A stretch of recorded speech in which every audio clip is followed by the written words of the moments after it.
एक छोटे से गांव में मनोहर नाम का एक दर्जी रहता था, जिसे बच्चों के तरह तरह के बहुत सुंदर कपड़े बनाने आते थे। पर धन की कमी होने के कारण वह बाजार से केवल एक जोड़ी कपड़ों का कपड़ा लाता और बनाता।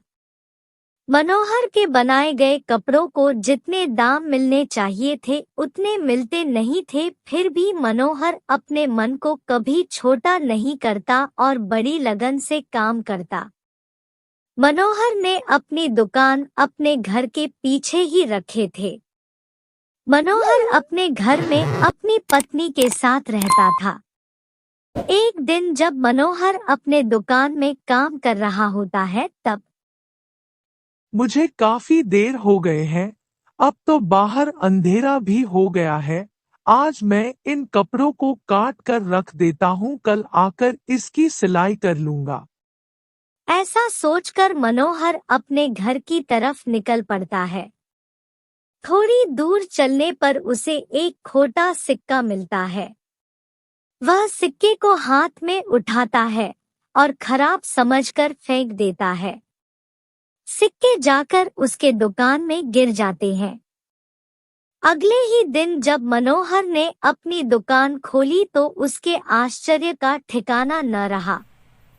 उसने अपनी पत्नी को पुकारा। पुष्पा, जल्दी से दुकान में आना, देखो हमारे दुकान में क्या हुआ है। पुष्पा घबराती हुई आई। तब मनोहर ने उसे उन कपड़ों को दिखाते हुए कहा, देखो, कल मैं कपड़ों को काट कर रख गया था। रात में किसी ने इन्हें सुंदर विधि से सिल दिया है। कपड़े कितने सुंदर और मजबूत हैं। मैं तो धन की कमी होने के कारण हमेशा सस्ते कपड़े के ही कपड़े बनाता हूँ, पर यह तो बहुत महंगे कपड़े के बने हुए कपड़े हैं। अरे कितने सुंदर लग रहे हैं यह कपड़े। यह तो आपके बनाए गए कपड़ों से भी ज्यादा सुंदर है।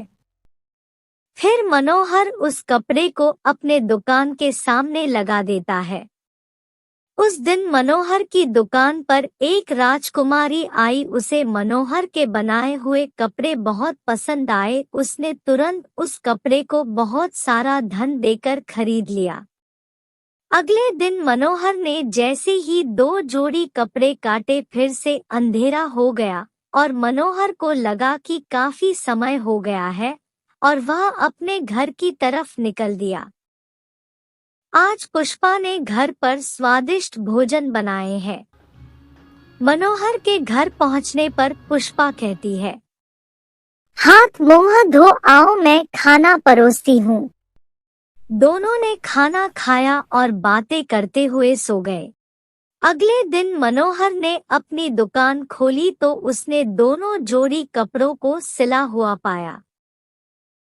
यह कपड़े पहले से अधिक सुंदर और मजबूत थे। मनोहर की खुशी का ठिकाना न रहा।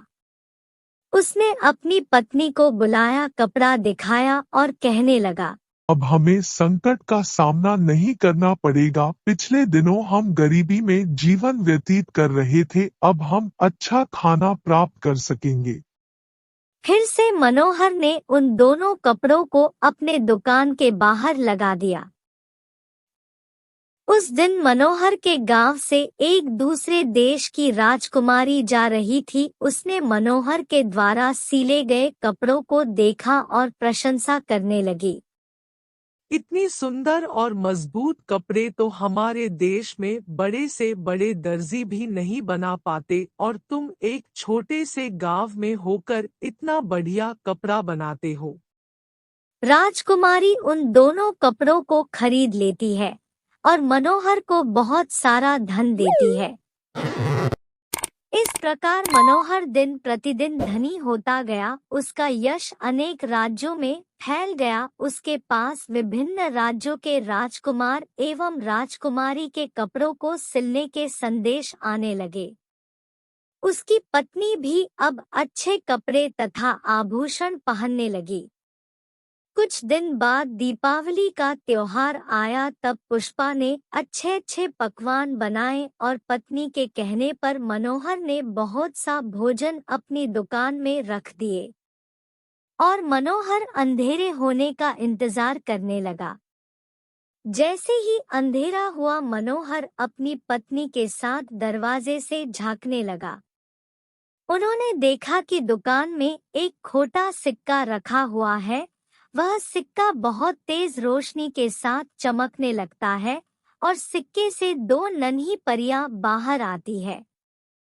दोनों परियों के हाथ में जादुई छड़ी होते हैं। जब वह छड़ी को हिलाती है तो वहां रखे सारे कच्चे कपड़े तरह तरह के सुंदर सुंदर कपड़ों में बदल जाते हैं।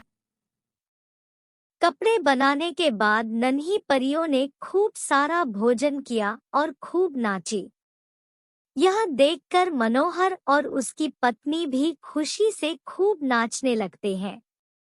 नाचते नाचते मनोहर को याद आ जाता है कि यह वही खोटा सिक्का है जिसे उसने बेकार समझकर फेंक दिया था। फिर वह अपनी पत्नी से कहता है, हमें कभी किसी चीज को बेकार नहीं समझना चाहिए। कब कौन सी चीज हमारे लिए चमत्कार कर जाए हम कह नहीं सकते।